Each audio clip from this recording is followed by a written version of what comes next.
From brutal tackles that broke bones to genius loopholes that deceived referees, these NFL moments pushed the game beyond its limits. Let's uncover the plays so extreme they got banned. 1. The horse collar tackle, banned 2005. So much to talk about there. Four-man rush. McNabb buys time. Now will take off. And he's dragged down from behind. That'll be a horse collar and 15 yards on the end of it. And the very guy who they put the rule in, so Roy Williams' rule, was the guy who dragged him down. Defense number 31, horse collar tackle. 15 yards added into the run. There's no arguing that one. I mean, that's an easy call, as you said. That's why they put... And here's where it gets ugly. A move so brutal, it literally snapped bones. The horse collar tackle might sound harmless, but on the field, it looked like something out of a wrestling match. Back in 2004, Cowboys safety Roy Williams turned it into his signature move, grabbing players by the inside of their shoulder pads or jersey, yanking them backward and slamming them to the ground. It was vicious, sudden, and nearly impossible to brace for. That season alone, Williams injured 4 players using this technique, but it was his hit on Terrell Owens that shook the league. Owens' leg twisted underneath him, a broken fibula, and torn ankle ligaments ended his regular season. The crowd went silent, and even hardened defenders winced. It wasn't just a tackle anymore, it was a safety hazard. The outrage was instant. Commentators called it reckless, players called it dirty, and by 2005, the NFL officially stepped in. The Roy Williams rule was born, banning the horse collar tackle for good. Now, if you even grab the back of a jersey near the nameplate and pull a runner down, you're looking at a 15-yard penalty and a not so happy coach. But here's the thing, even though it's banned, you'll still see flashes of it today.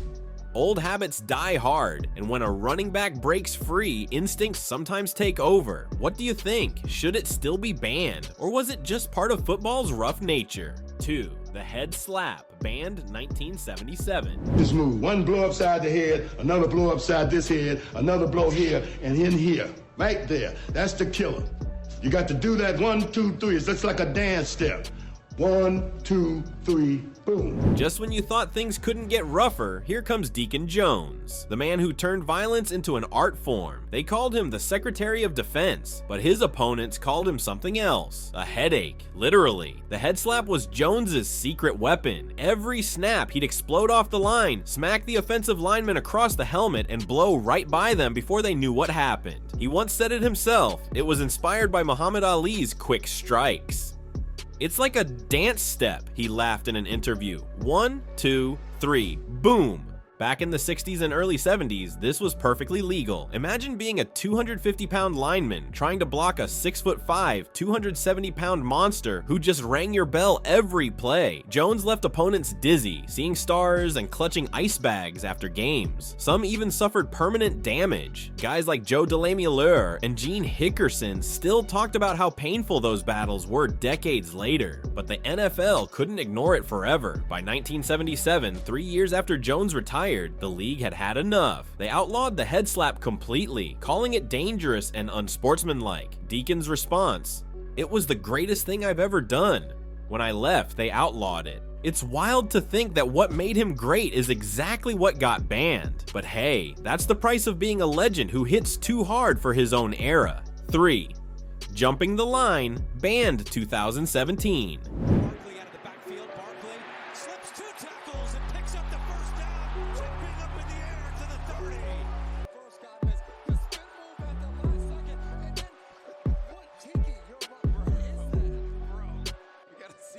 Now, this one was pure chaos mixed with genius. If you watched football in the 2000s, you probably remember Troy Polamalu, the guy with the wild hair and even wilder instincts. He had this move that made fans lose their minds every time. He'd time the snap count perfectly, leap over the offensive line like a missile, and crash straight into the backfield before anyone even blinked. It looked like slow motion 1 second and a blur the next. The crowd would erupt, coaches would shake their heads in disbelief, and quarterbacks had zero time to react. react. But as incredible as it looked, the league started realizing how risky it was. For everyone, one bad leap and you're landing on a lineman's head or twisting your spine on the turf. So in 2017, the NFL finally shut it down, officially banning players from jumping or leaping over the line during kicks or scrimmage plays. It was the end of one of the most acrobatic defensive moves the game had ever seen. 4. Delay of game loophole, banned 2020. And here's where things got clever, so clever it broke the system. No one in NFL history has mastered the rulebook like Bill Belichick, and in 2019, he proved it. During a Patriots blowout against the Jets, Belichick wanted to burn time off the clock without even running a play. Normally, 2 back-to-back delay of the game penalties would stop the clock and cost you 15 yards. But Belichick found a workaround. He ordered a delay of the game, then followed it with a false start instead of another delay. That little sequence chewed nearly 90 seconds off the game clock, and the refs couldn't do a thing about it. It was technically legal, but it broke the spirit of the game. Fans were half laughing, half furious. A few months later, the NFL rewrote the rulebook, banning any manipulation of the game clock through multiple dead ball fouls. Classic Belichick, he didn't just play the game, he outsmarted it. 5. Wedge block on kickoffs. The win of the Browns leads to a field goal for Cleveland. Here's Fozzie Whitaker. He'll return this one and begin from the 3.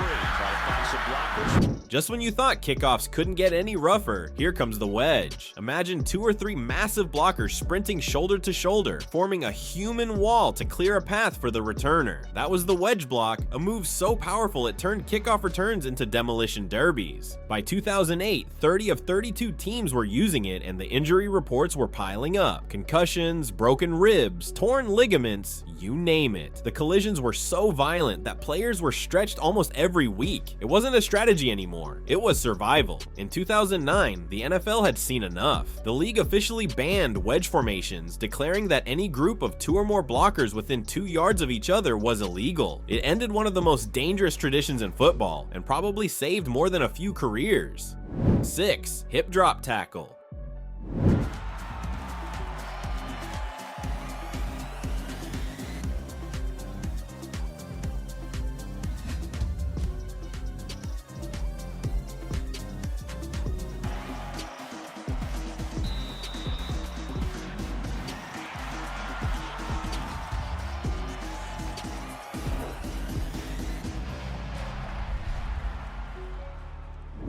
Few tackles caused as much controversy as the hip drop. It looked harmless at first. A defender wrapping up the runner, twisting around and letting their body weight pull the player down. But what made it dangerous was the ending. Defenders would swivel their hips and land on the runner's legs, pinning them awkwardly under their own body. The result? Torn ligaments, broken ankles, and season-ending injuries. The breaking point came in 2023 when Bengals linebacker Logan Wilson tackled Ravens star Mark Andrews using the technique, leaving Andrews with a severe ankle injury. The play sparked outrage from fans and players alike, who called it a legal way to break someone's leg. By 2024, the NFL's competition committee finally stepped in, officially banning the hip drop tackle to protect offensive players. It was a long overdue move in the name of safety, but defenders weren't exactly thrilled about losing one of their most effective takedown tools.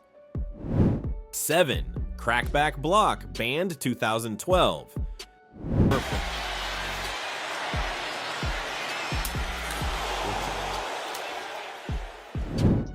The crackback block was the definition of you didn't see it coming. Picture this: a receiver or tight end sprints toward the middle of the field, turns on a dime, and blindsides a defender chasing the play. It was legal for decades, and some called it old school football, but the reality? It was a recipe for concussions. The play that sealed its fate came in 2017 when Juju Smith-Schuster of the Steelers delivered a bone-crushing hit on Vontaze Burfict, sending the linebacker flat to the turf. Juju even stood over him in celebration, which didn't help his case. The hit went viral, but the league wasn't laughing. It was ruled unnecessary roughness and became the perfect example of why the NFL needed to outlaw blindside blocks. By 2012, the crackback was officially banned, marking the end of one of football's most violent and controversial tactics. 8. Stroud rule, banned 1969. For the Titans defense, it goes from a huge positive for them to a negative. Oh my goodness. Oh, the rush right up the middle from Jeffrey Simmons. Untouched, almost beat the ball to Stroud's hands for the sack. This guy, watch 98, watch how quick he is off the snap.